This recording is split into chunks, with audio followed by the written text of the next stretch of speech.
Bueno, hola, ¿qué tal? Buenas. Bienvenidos a El Tiempo de Cambio. Ya estamos con más candidatos que les prometimos más políticos, más candidatos, más personas que se inmersen en este tema de la política. Bienvenidos a este programa, esta sección de Tiempo de Cambio. Esta semana nos acompaña nuestro gran amigo Carlos Arriola. Mucho gusto de venir. Gracias por invitarnos. Del partido de Morena. Estamos todos felices por venir, porque esté con nosotros y sobre todo para que nos explique mucho sobre su experiencia en la política, todo este rollo que queremos conocer, sobre todo de ustedes como candidatos.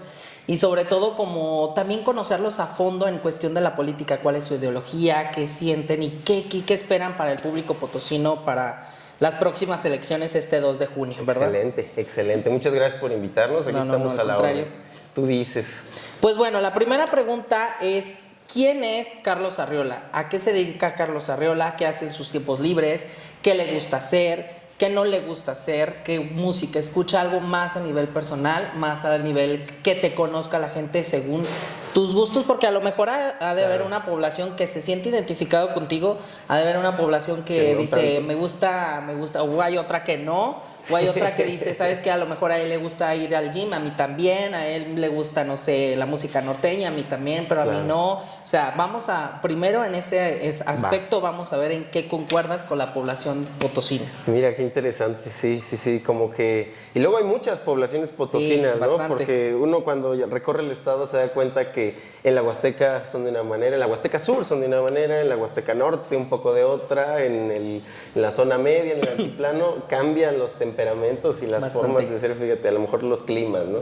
Pero al contrario, muchas gracias por invitarnos, sí, estamos aquí de cara a la ciudadanía de San Luis Potosí. Ahora pues nos toca participar con la candidatura a la Diputación Local por Morena en la lista de representación proporcional y pues contentísimos de estar en campaña. Vamos ya de cara al cierre con la doctora Claudia Sheinbaum.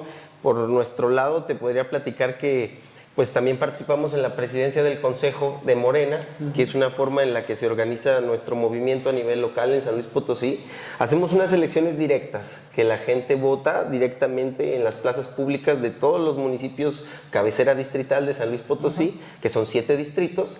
Elegimos 10 compañeros y compañeras, 5 y 5 en equidad, para que integremos 70 personas en un consejo que dirige políticamente hacia dónde debe ir el partido, ¿no? Okay. A nivel local. Y ese consejo elige un comité ejecutivo, que son los que toman decisiones y van dirigiendo el partido al día a día. La presidenta Rita Rodríguez, hoy nuestra candidata al Senado, que seguramente será próximamente la representante de San Luis Potosí en el Senado de la República, pues ha sido nuestra presidenta y con ella hemos recorrido todo el estado. Bastante. Créeme que ahora con lo que vas preguntando, nos dedicamos pues 100% a la política. En este momento estamos determinados en el proyecto de la Cuarta Transformación, en la presidencia del Consejo, en la militancia de los compañeros, en la organización del movimiento. Pero esto tiene, ¿qué te diré?, año y medio que fueron las últimas elecciones.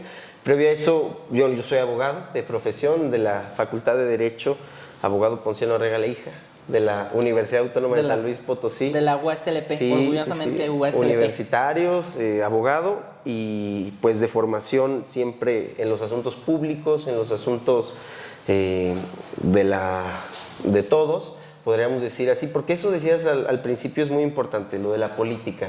Yo creo que hay que empezar desde estos espacios que además son muy importantes para Morena, porque a veces hay un cerco mediático y una guerra informativa contra Morena y una desinformación, porque el país a veces está muy polarizado, dicen. Sí, de hecho. Porque la desproporción económica es la que lo hace polarizarse, no lo que hable un político, ¿no? Entonces hay que empezar a entender la política como la forma en la que podemos solucionar los problemas que son de todos, y si lo entendemos así, todos y todas somos políticos y políticas, y hay un rechazo ideológico, decir no, toda la política es mala, la política es mugre y no quiero nada, no. Si no hacemos la política, alguien más la hace por nosotros. Entonces toda la ciudadanía debe cada vez politizarse más, tener mayor acceso a la información, y en ese sentido, pues desde Morena estamos trabajando en los comités de defensa de la Cuarta Transformación. Eso es a lo que nos hemos dedicado este proceso previo a entrar ya directo a campaña, y es que organizar al pueblo, a la gente, darle una herramienta de organización política para difundir nuestras ideas, para difundir nuestro proyecto, porque a diferencia de Xóchitl, de la oposición, del PRIAN, de toda la derecha, nosotros estamos planteándole al pueblo de San Luis Potosí y de México un proyecto de nación claro. Nosotros le llamamos humanismo mexicano. No podemos decir que somos comunistas, socialistas, anarquistas. Somos humanismo mexicano, es lo que Andrés Manuel, Claudia y el proceso de transformación tratamos de enmarcar en una teoría política. ¿Qué se trata esto?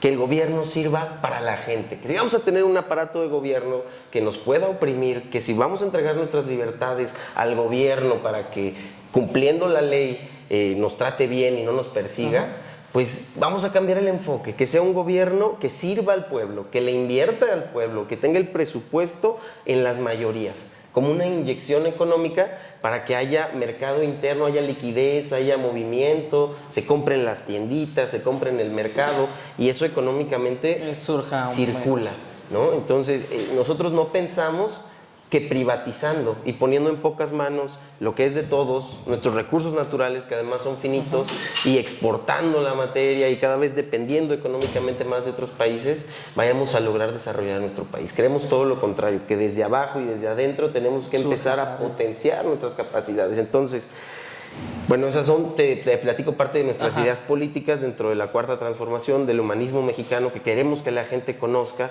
que queremos que sepan que los programas sociales no son prebendas políticas ni son regalos. Y esto es algo que vamos diciéndole a toda la gente por todos los municipios. Siempre. No son regalos, son derechos que la gente ha conquistado a través de las luchas. Morena, podríamos decir, es un partido que aglutina varias luchas históricas de la izquierda, te podría decir las luchas campesinas, las luchas obreras, las luchas de tantos y tantos pueblos alrededor del país que se fueron organizando, que fueron encontrando método para ganar el poder y no simplemente confrontarse con el Estado, pero vivíamos tiempos del PRI, del PAN, de una represión. Bueno, el PAN puso a un narcotraficante como secretario de Seguridad Pública y en la mano de todos los mexicanos. Hoy está preso en Estados Unidos. No podemos olvidar que eso es lo que propone el PAN. Y hasta cierto punto como que tú te quedas de... Claro, y además tú tienes más o menos mi edad. Nos tocó la efervescencia del Yo Soy 132. Sí, claro. Nos tocó un momento del país muy politizado y mi generación vivió la matanza de los jóvenes de Ayotzinapa, vivimos muchas... A mí me tocó la ley del ISSSTE con mi mamá. Imagínate. Porque dijo, ya me afectó la ley del ISSSTE, ya nos afectaron. Llegaron a afectar. ¿Por qué al ISSSTE? Porque es una institución pública que sirve a todos, porque es una institución del pueblo.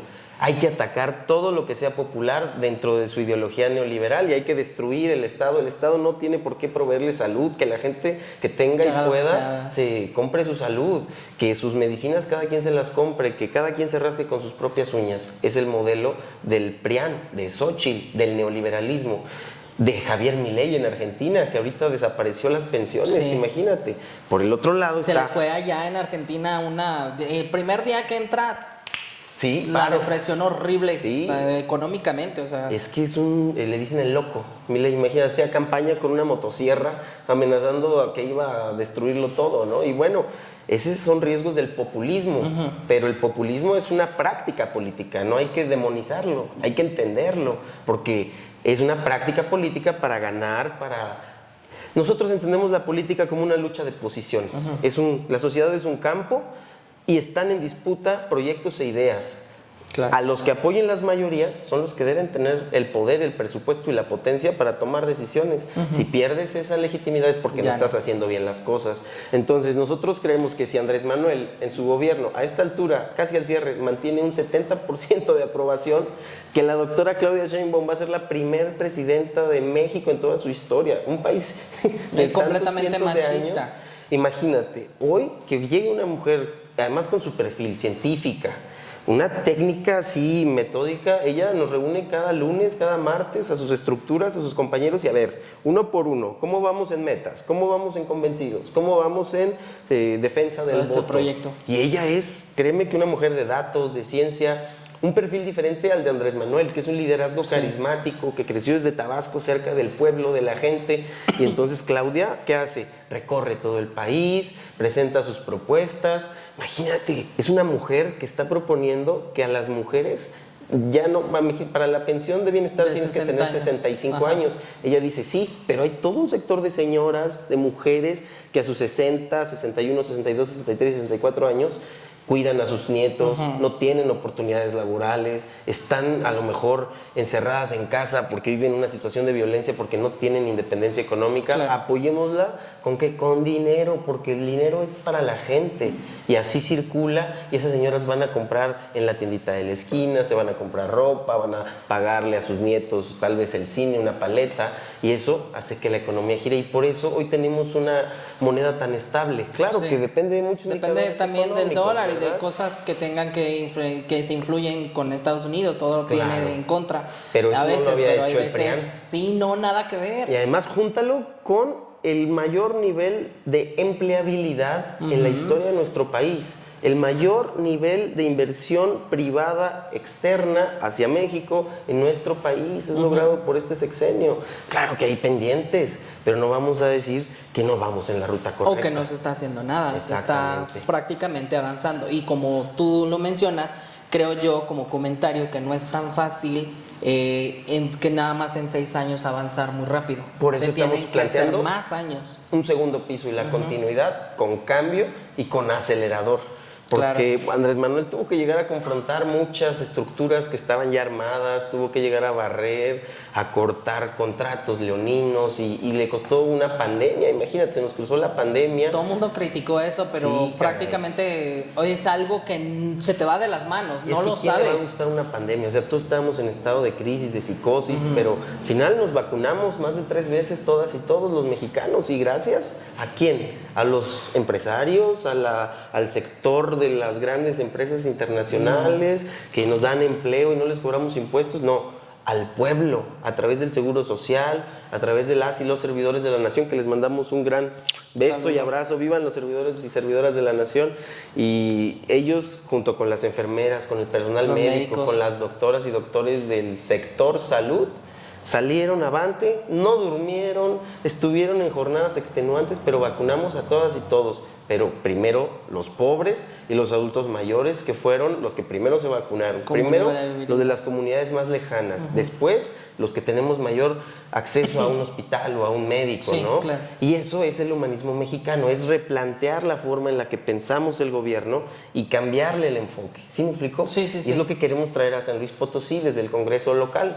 Para eso hacen falta reformas legislativas y también gobiernos de Morena, gobiernos que de veras estén dispuestos a fajarse. A trabajar con Sí, esto. y ganar municipios, ganar distritos. Yo creo que este proceso todas las encuestas señalan que vamos muy bien, pero tenemos que definirnos y consolidar la estructura de defensa del voto, cuidar todas las casillas, porque también estamos al riesgo de los fraudes electorales siempre, ¿no?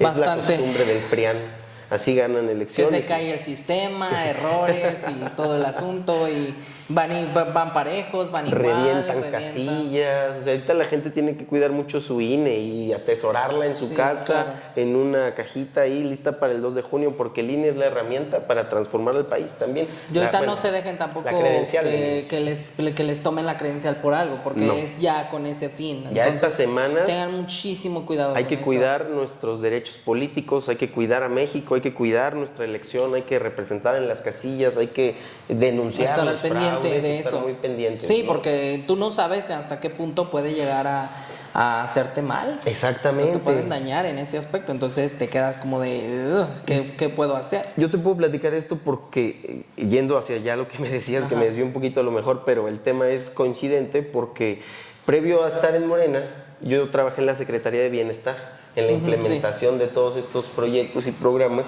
y conocí la realidad. Recorrimos las comunidades más lejanas junto con los compañeras y compañeros servidores de la Nación, junto con el compañero Gabino Morales, que hoy es candidato a diputado federal por Morena también, y después en el partido con Rita Rodríguez. Pero previo a eso trabajamos todos, cientos de potosinas y de potosinos, en desarrollar la mayor inversión en desarrollo social, en bienestar del pueblo que haya existido en la historia de México y de San Luis Potosí. Claro. La creación de los bancos del bienestar, porque la gente no tenía acceso a servicios financieros. Tú ibas a los municipios y no había un solo No había banco que nada. tuviera una sucursal en todos. La gente tiene derecho a tener una cuenta bancaria, la gente tiene derecho a acceder a un crédito, la gente tiene derecho a acceder al sistema, digamos, de pagos electrónicos, claro, porque eso es un beneficio para la gente, pero como son pobres, pues no, como no es negocio para los bancos, no llevo mi sucursal. Bueno, el presidente dijo, pues va a haber bancos y va a haber acceso a servicios financieros para todos los mexicanos, y además en esos bancos vamos a poner internet, para que haya una antena, para que la población pueda acceder a una red de internet. Entonces estamos hablando que estamos modernizando el país, apoyando a la gente y garantizando cada vez más derechos. El acceso a internet es un derecho humano. Sí, claro. Son derechos de tercera, cuarta generación, depende de la teoría de los derechos humanos de lo que estemos hablando, pero es un derecho completamente que todos podemos tener y que debemos de tener. Totalmente, ¿por qué? Porque desde la tecnología, si no hay distribución tecnológica hacia nivel poblacional, se crean también desbalances. Imagínate, ¿por qué la gente no va a tener derecho a internet si ya todo el mundo está hiperconectado? Porque no es negocio para unas cuantas empresas. Para eso tienen que existir un gobierno y un estado que garantice, como garantizó en su momento la electricidad en todo el país, sí, claro, el acceso al agua, que además es otro tema y una de las guerras que vienen, pero ahorita hablamos de eso. El tema es que los derechos a los servicios financieros, para garantizar los derechos al bienestar y que la gente pueda cobrar sus apoyos en bancos seguros, en cajeros, que pueda pagar en la tiendita de la esquina con una tarjeta, te garantiza mayor acceso y una mejor economía desde abajo hacia arriba. Ya no pensar en las pocas manos que privatizan nuestros recursos naturales, sí, no, sino pensar en que primero va la gente de abajo y yéndole bien a los de abajo, van a poder consumirles los de arriba y se crea una cadena de bienestar. Sí, aquí no se trata, sea, prácticamente sí, es todos. Aquí no se trata de que a nadie le vaya mal, ni que a los empresarios les quiten sus casas, ni que no ha habido ninguna expropiación. Es que todo el mundo piensa como eso, ¿no? No te quedas como en el punto de que es que, de hecho, vi la película de Luis Estrada y hasta cierto punto sí, está buena porque tiene buenas críticas y dije, está padre, está padre, claro, es padre hacer críticas, pero ya al final de esa película yo dije, como que me rayo porque es como de, es que este gobierno es todos los pobres y a nosotros los ricos ya nos desplazaron, y yo, pero ¿a qué hora si ni te pelan, sabes? O sea, fue como de ni te prestan atención, o sea, y hay un van más a los pobres. Clarísimo que es, durante la pandemia, los más ricos se hicieron más ricos. No perdieron nada de lo que tenían, han incrementado su patrimonio y eso no es queja, no está mal, qué bueno que la gente que lo hicieron, que tienen trabajo, que generan empleos, crezcan, pero no hay que olvidarnos de los que están más abajo y de los que vienen atrás, de los que les cuesta más su día a día, y eso implica también que los programas de bienestar tengan mayor presupuesto, tengan una implementación buena en los estados, que los presidentes municipales no los tengas en contra y no les puedan prestar las sillas, que ni son de ellos, son del municipio, los toldos, para que no sea solén, cuando van a ir a cobrar sus apoyos. Porque eso se tiene que llevar al Congreso local, a la ley local. Si los vamos a obligar a servir al pueblo, si no están dispuestos a hacerlos, si siguen ganando con fraudes electorales y además les vamos a derrotar en las urnas.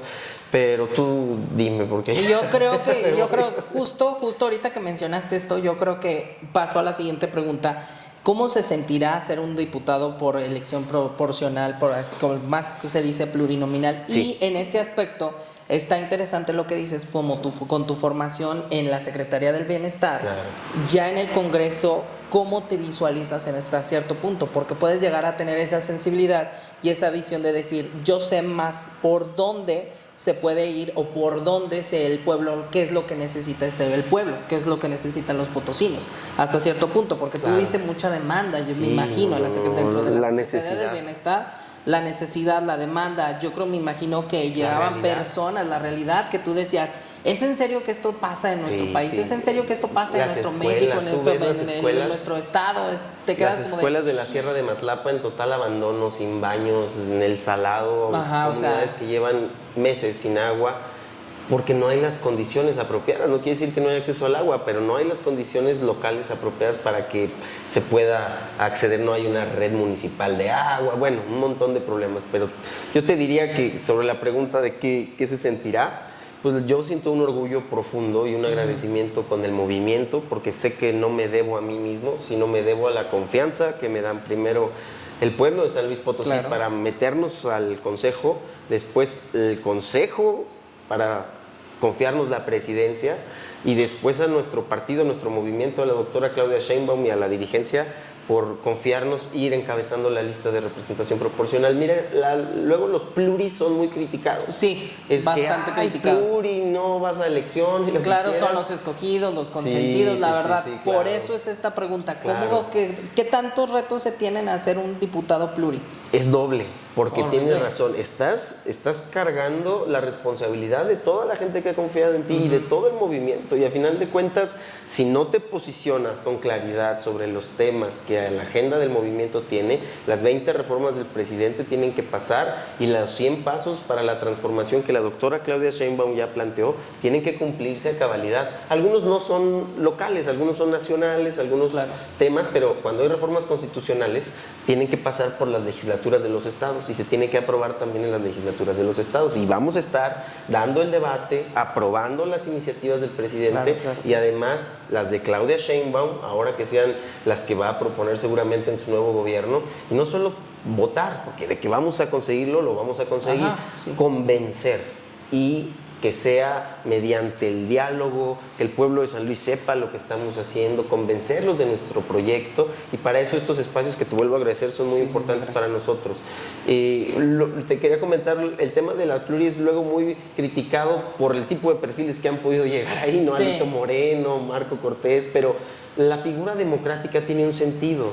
Las posiciones de representación proporcional son las listas que se guardan al partido. Si todo fuera de un lado o de otro, pues sería, le decían en teoría democrática, la dictadura, ¿no? Sí, claro. De que solamente el que pueda pagar una campaña, solamente el que pueda mover juntar una estructura, arrastrar o acarrear, como era en el viejo PRIAN, y todavía, no creas. Entonces dice, ok, hay un perfil para que tú hagas tu lista y creas que la gente que va a llevar a tus ideas políticas al Congreso entre y se garantice. Eso hizo que en un primer momento el PRD pudiera tener diputados.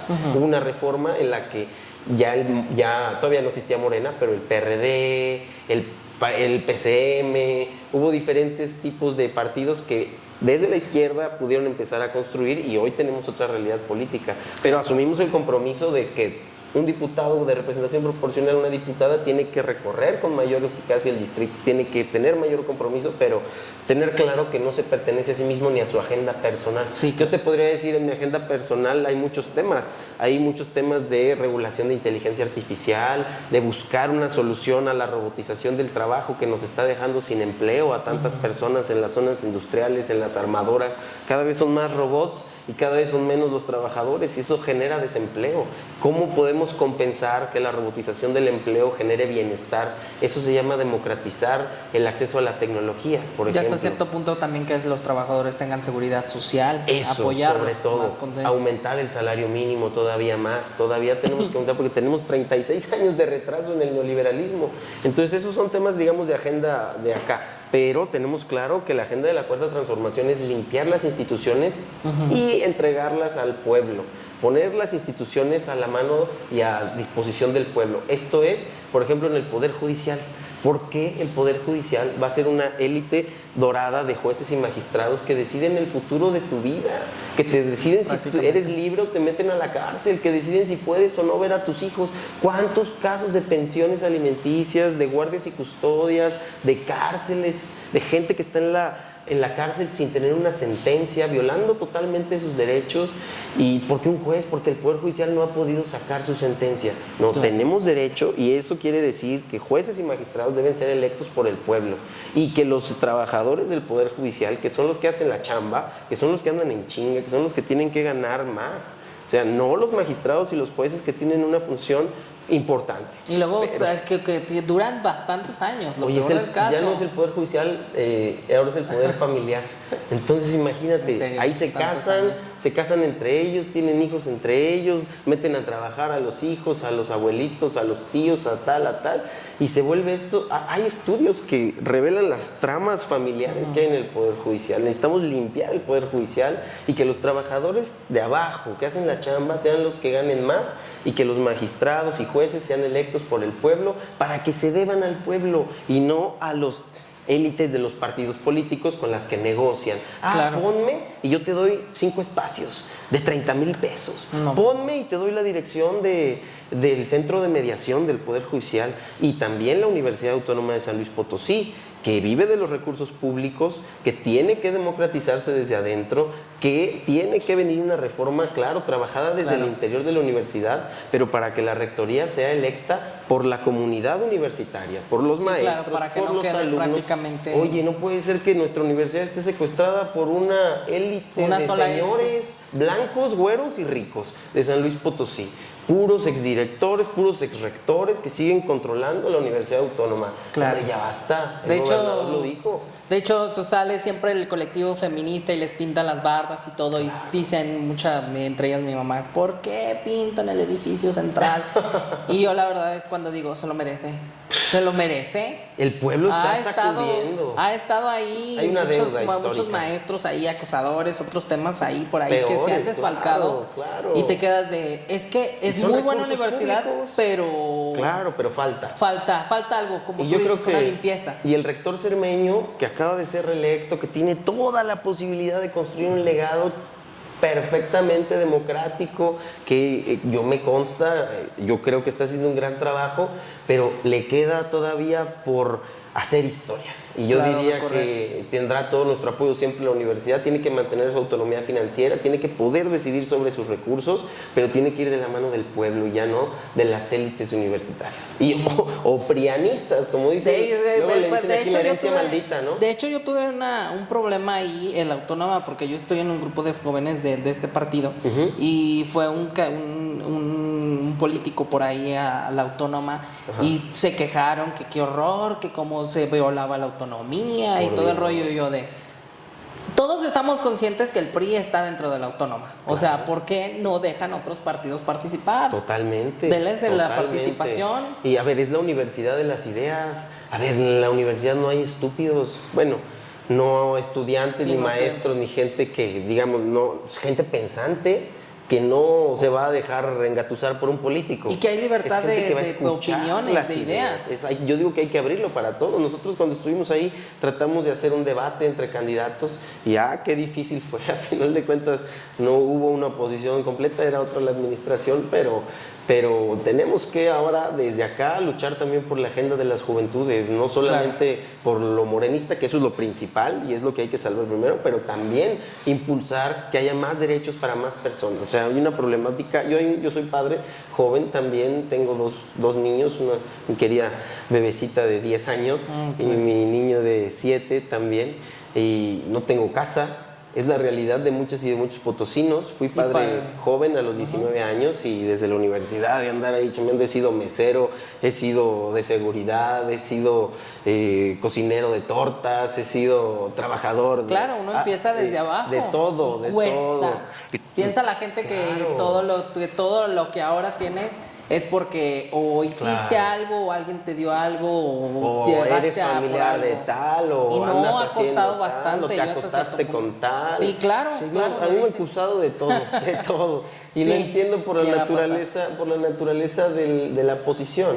No es sexy estar estudiando, no es sexy andar en chinga acalorado trabajando, eso no se ve, eso no se escucha, pero después tiene resultados y eso es lo que la gente también tiene que ver, que la política cada vez tiene que poder participar más actores y por eso Morena está planteando una agenda de candidatas y de candidatos jóvenes y bueno, combinamos juventud con experiencia, pero al Congreso local van puras personas menores de 36 años, imagínate.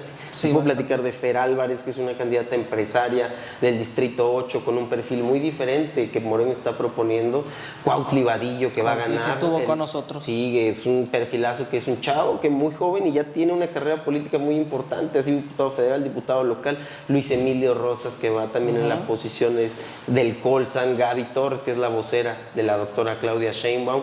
Y en la Huasteca, Nancy García, que es una mujer que coordinó el programa Sembrando Vida, que recorrió todos los ejidos, las comunidades de la Huasteca norte y sur, llevando apoyos a sembradores, que conoce la realidad, que fue y vio y sintió y durmió ahí, ¿me explico? Roberto García, que va a Cárdenas, es otro compañero que ha estado, créeme que Lagunillas es un municipio lejanísimo y sus comunidades todavía más allá lejanas, se llevan. Él está por aquel lado. Entonces, de hecho, con Gaby me acuerdo que una vez pasó por mi casa y te vamos a dar el periódico Regeneración. ¿Sí? y una pancarta y una lona y todo el rollo. Y yo, ay, te conozco, te he visto en los comités y todo el asunto. Mira. Y ya de repente ya no la vi y ya de repente la vi en las redes. Sí. En las redes con la doctora y yo me quedé así de, es que aquí ya cambió. La competencia está fuerte, no creas, la competencia está fuerte. Aquí el que no milita, el que no recorre, el que no está con que la no gente, hace nada, se va quedando, se va quedando, se va quedando. No es natural, casi. Es natural. Casi. La gente a veces no, te digo, el mal hace más ruido, ¿no? Una bomba hace más ruido que una caricia, pero el bien poco a poco se siente más, entonces está bueno al interior de Morena. Bueno, y otra pregunta, ¿cómo te manejas tú en las redes sociales? ¿Qué tan fácil se te hace todo este movimiento de las redes? Pues mira, ¿batallas? ¿Hasta cierto punto te gusta? ¿O tú prefieres más la calle que las redes? Me gusta. Yo creo que a final de cuentas vivimos una realidad, te decía, que ya no es la misma que nos contaron nuestros padres. Claro. Por eso a veces es la crisis, ¿no? De que vivimos en un mundo diferente en el que nos contaron que debíamos vivir. Vivimos una realidad tecnológica que ya es parte de nuestro día a día. La adicción al celular, el estar uno todo el día scrolleando, es parte de un sistema que te manipula, que te informa y que controla lo que piensas. Acabamos de verlo en Cambridge Analytica, esta gran trama de Donald Trump en las elecciones, que se ve cómo te seleccionaban el contenido que te iban a ver según el perfil de Facebook que tenías, según tus amistades, todo lo que has publicado, lo que le das like. Es una violación a tu privacidad mediante la cual te hacen un contenido específico para que te guste o no te guste algo y te controlan el pensamiento. Esta es la capacidad de la que nos afrontamos hoy en día, entonces tenemos que jugar, tenemos que militar en las redes sociales, tenemos que hacer contenidos. La verdad es que yo me siento todavía que estoy en un nivel principiante, ¿no? Me gusta Instagram, pues Facebook lo manejo, Instagram, Twitter, pero todavía no le agarro al TikTok, por ejemplo, todavía no le agarro, sé que le tengo que entrar y que es más viral a veces, ¿no? Más fácil de crear contenidos, pero luego no da ni tiempo, cara. Entonces luego sí es más complicado y más porque no sabes hasta cierto punto qué reglas puedes cumplir y qué reglas qué reglas tienen las plataformas, porque de repente subes algo y no, esto ya está en violación porque está patinas, ¿no? También patinas. Y te quedas como de ¿cuántos candidatos no hemos visto que están haciendo un en vivo y de repente pasa algo y o simplemente las artistas? A mí me ha tocado que están las artistas en una transmisión de en vivo. Le pasó a Ana Gabriel, un ejemplo, le pasó a Ana Gabriel y la estaban maquillando, le pone silencio al teléfono y dijo algo y dijo, ¿por qué me estás hablando delante de todos? Entonces es como que hasta cierto punto te quedas como de ay. Sí, o sea, es muy difícil esto. Pero es parte de ver la realidad también ya de otra manera y es un reto. Por eso hay que estar politizados, para tener capacidad de análisis, para que cada persona tenga su crítica, para que cada persona pueda tener un criterio propio. Y a final de cuentas, lo que la voluntad de la mayoría vaya haciendo, hay que ir hacia allá, pero sí tenemos que militar en internet, en redes sociales y hacer ejercicios de organización también, porque así nos están bombardeando. Hay que tener esa capacidad de vuelta y no desconectarnos de la naturaleza, sobre todo, porque a veces nos hace olvidarnos de que vivimos en el mundo de verdad y por eso nos despolitizamos, nos concentramos en otras cosas y perdemos la organización de base, pero es importante, yo creo que también entrarle. Y bueno, para finalizar, ¿cómo ves hasta cierto punto el nivel político del país y cómo ves tanto la oposición y tanto toda esta parte de la izquierda del humanismo mexicano? Yo estoy sorprendido con el nivel de politización que tiene el pueblo de México y nadie me lo cuenta. Yo sé que lo decimos mucho, pero es que tú vas a las comunidades de la Huasteca, vas a la sierra de Aquismón o de Matlapa y hay un señor que dice, yo estoy con Andrés Manuel porque es un chingón y desde el 2006 acompañamos la lucha y dices, caray. Y luego te das cuenta que Tamazopo fue el primer municipio que ganó la izquierda con el PRD, con Don Cortés. Y dices, ok, desde la Huasteca profunda hay militancia, hay mucha capacidad política y la gente es consciente. Y mira, hay una frase que nos gusta mucho de Andrés Manuel que es, tonto es el que cree que el pueblo es tonto. Entonces, la verdad es que la gente está en otro nivel de plática. También los maestros ayudan mucho. Siempre hay un maestro en las comunidades y maestras que son muy críticos, que son muy políticos. Y yo creo que hay una conciencia social en México que ya no va a permitir que haya retrocesos en nuestros derechos. Que ya vio qué es lo que está mal, que ya lo vivimos y que lo sufrimos 36 años y que ahora tenemos claridad de ruta porque tanto Andrés Manuel en su momento como Claudia Sheinbaum ahora y en sí todo el movimiento del humanismo mexicano, hemos visto que no se trata solo de ideas, solo de discursos, solo de plantear cosas, sino de organización. Organización en comités, organización de base, que circule la información, organización para defender las casillas, organización para tener representantes y voceros en todos lados, que el movimiento es técnica, política, a final de cuentas. ¿Cómo ganas la batalla comunicacional? ¿Cómo ganas la batalla de ideas? ¿Cómo ganas? Pues con mensaje, con organización territorial, con trabajo, levantándote a salir a militar, que no te dé miedo ir al calor de la Huasteca o que a la terracería del altiplano en algunos lados y la verdad es que mientras mantengamos la esencia, nos gusta decir que somos un partido movimiento, más allá de solo ser un partido de tacitas de café que da ruedas de prensa y se ponen traje y se creen importantes en un cafecito porque los entrevistan o porque se reúnen con gente. Tenemos que no perder la esencia de ser un movimiento social, de no perder la esencia también de estar en la lucha, de atender los problemas de los colectivos, de las asociaciones civiles, que a veces ni siquiera con una constitución, ¿verdad? Porque una cosa eran las asociaciones civiles que se encargaban de facturarle a las empresas para limpiar o lavar dinero, pero hay gente, hay colectivos reales que se organizan por sus problemáticas y Morena tiene que tener esa cercanía, no perder la base, no perder el caminar en la calle. Y mientras mantengamos ese equilibrio y no haya simplemente un recambio de cuadros de élites, porque ese es el problema, por ejemplo, de la Revolución Rusa, de la Revolución de Venezuela, la de Revolución todos los Cubana, procesos de la Revolución Cubana. La Guerra Fría. O sea, el tema es que te burocratizas, que todos los cuadros que eran del partido se van al gobierno, se pierden, se pelean, se engrillan.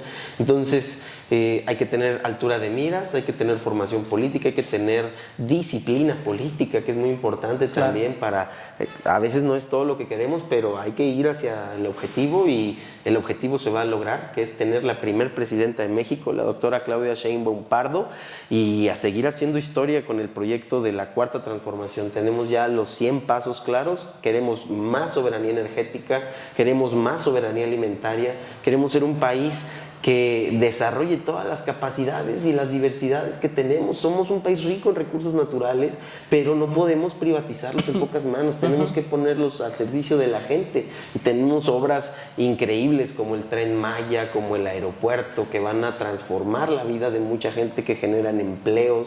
Y con la doctora Claudia Sheinbaum vamos a tener vivienda para jóvenes. Se comprometió ya a 1 año de vivienda para jóvenes, que era por lo que te empezaba a platicar lo de mi condición y mi espacio en el tema de las juventudes.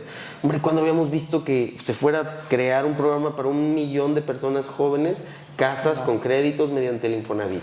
Ni modo que no apoyemos eso, ni modo que no apoyemos un gobierno que le está entregando a los jóvenes que no se pueden encontrar una oportunidad laboral, una beca por 1 año nada más, de 7,000 pesos, de un salario mínimo y seguro social, para que durante 1 año se capaciten para el empleo. Y entonces sí, o los contraten o les damos un crédito. ¿Para qué? Para que pongan su propio negocio. Para que se haga. Eso es Jóvenes Construyendo el Futuro, y lo están copiando en Francia.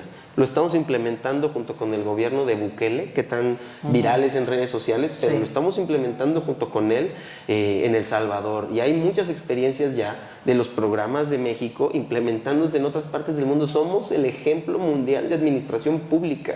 ¿Por qué vamos a ir en contra de eso? Vamos a construir el 2.º piso de la transformación, y la doctora Claudia Sheinbaum es la mujer más preparada y la mejor candidata para eso, la verdad. De hecho, muchos criticaban ese proyecto de Jóvenes Construyendo el Futuro, pero a mí me tocó, y a mí me costó cuando salí de la universidad conseguir trabajo, me costó bastante. Dime si y no muchos compañeros optaron por irse al programa, y muchos ahorita ya tienen su trabajo estable completamente. Otros no. Otros no, Poquitos. otros sí duraron 1 año y ya. Pero el gobierno tiene que darle la oportunidad, y ya tú sabes si la aprovechas. Claro. Pero sí tienes que poder decidir. Es también saberte mover dentro de ese trabajo. Hacerte halcón y trabajar para el narco de por ahí de tu colonia y que te den 3,000 pesos y un balazo a la semana, pues o bien trabajas en un empleo formal durante un año, recibes una beca, te dignifica a ti como joven porque aportas a tu casa, y luego critican mucho a los chavos que quieren sus becas para irse al cine, quieren sus becas para comprarse nomás sus celulares. Pues claro, pues si somos jóvenes y tenemos derecho a la felicidad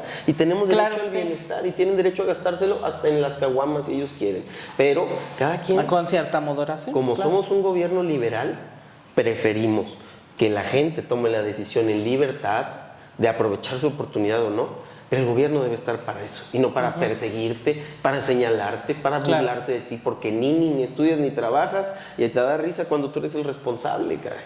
Entonces ese es el cambio de enfoque que queremos llevar a cabo y que además tiene que llegar a San Luis Potosí, un gobierno de Morena. El gobierno del Partido Verde es una transición muy importante, son aliados nuestros y tienen un nivel de popularidad bastante alto, muy alto. Muy alto. Que mira, el Partido Verde no pudo alcanzar al gobernador en su nivel de aprobación, así como nosotros no hemos podido alcanzar a Andrés Manuel, ¿no? A veces la potencia es otra, pero la verdad es que me parece un gobierno de transición muy importante para consolidar la cuarta transformación en San Luis Potosí. Y hay que entrarle. En el 2027 ya falta poquito y se va a poner muy bueno. Hay que construir proyecto, hay que recoger el sentimiento de la gente, hay que recorrer el Estado otra vez y ver qué hace falta para proponer un proyecto de Estado y de Estado de San Luis Potosí. Que claro, San Luis Potosí ahorita ya había un cambiazo. O sea, prácticamente antes no había tantos puentes, no había tantas cosas. Y yo sí me quedo como de, bueno, ¿en qué mundo vivíamos? Exacto. ¿En qué mundo estábamos? ¿Dónde estábamos? Ahorita ya salió todo el recurso y ya se hizo todas estas cosas y es como de, antes vivíamos prácticamente la no civilización, ¿me entiendes? Sí se alcanzaba, pero se lo robaban, eso es lo que... Era el problema, era el asunto que uno ya visualiza y ves hasta cierto punto, te puede atraer o no el candidato, te puede atraer no el partido, pero tú dices, ya se están haciendo estas cosas. Exacto, y es importante. Hay un avance, hay una ruta, ¿no? Y yo creo que yendo por ahí es el camino. Es el camino que se tiene que seguir. Y bueno, para despedirnos nada más, quiero que hables con el público, platiques lo que tú prometes y lo que tú vas a hacer hasta cierto punto si llegas en la Diputación. Bien, pues yo creo que mi compromiso es claro, tenemos la ruta política clara, el humanismo mexicano y la cuarta transformación como modelo general de gobierno tienen que llevarnos a las reformas constitucionales que pasen en las legislaturas de los estados, que se hable del tema, que se discuta, que se convenza que nuestro modelo es el mejor para desarrollarnos y tenemos que democratizar las instituciones, tenemos que limpiar las instituciones de San Luis Potosí, tenemos que garantizarle a las potosinas y a los potosinos acceso de verdad a instituciones que sirvan, a un poder judicial que garantice justicia expedita y con claridad, limpiarlo de corruptelas. Necesitamos no solo eso, todas las instituciones públicas de San Luis Potosí. Ese es el compromiso que tenemos nosotros, llevar la agenda de Andrés Manuel López Obrador, de Claudia Sheinbaum Pardo, del humanismo mexicano y de nuestro movimiento al Congreso de San Luis Potosí, sin despegarnos del territorio, sin despegarnos de las luchas que hacen falta. Todo nuestro compromiso para que haya más derechos para más personas. Somos liberales en el sentido político de la palabra. Estamos del lado de la libertad, estamos del lado de la justicia, estamos del lado del pueblo y nuestro compromiso es también con las luchas campesinas, con las luchas feministas, con democratizar el agua, con las luchas de la diversidad sexual. Nuestro compromiso con todo lo que sea más derechos para más personas. Claro. Y pues bueno, pues nos despedimos y sin antes agradecerle a nuestro gran Carlos Arriola que vino a este espacio de siempre de Tiempo de Cambio y sobre todo que ustedes tienen la mejor decisión y ustedes saben por quién decidir, ustedes valoren sobre todo este tipo de entrevistas porque conocen a sus candidatos, conocen a las personas que están dentro de la política y sobre todo ustedes tienen el derecho también de escoger a quién quieren y a quién no y hasta que cierto punto inmiscuirse en este tema de la política porque todos necesitamos estar informados sobre la política, todos necesitamos saber a quién escogemos y hasta cierto punto en qué nos va a beneficiar. Totalmente. También porque antes nos desconocíamos y no teníamos ningún beneficio y no teníamos nada. Entonces, pues les agradecemos este espacio, nuevamente te agradecemos Carlos por estar con nosotros y pues estaremos al pendiente con más candidatos y sobre todo con más entrevistas. Muchísimas gracias y nos vemos pronto. Hasta luego. Bien.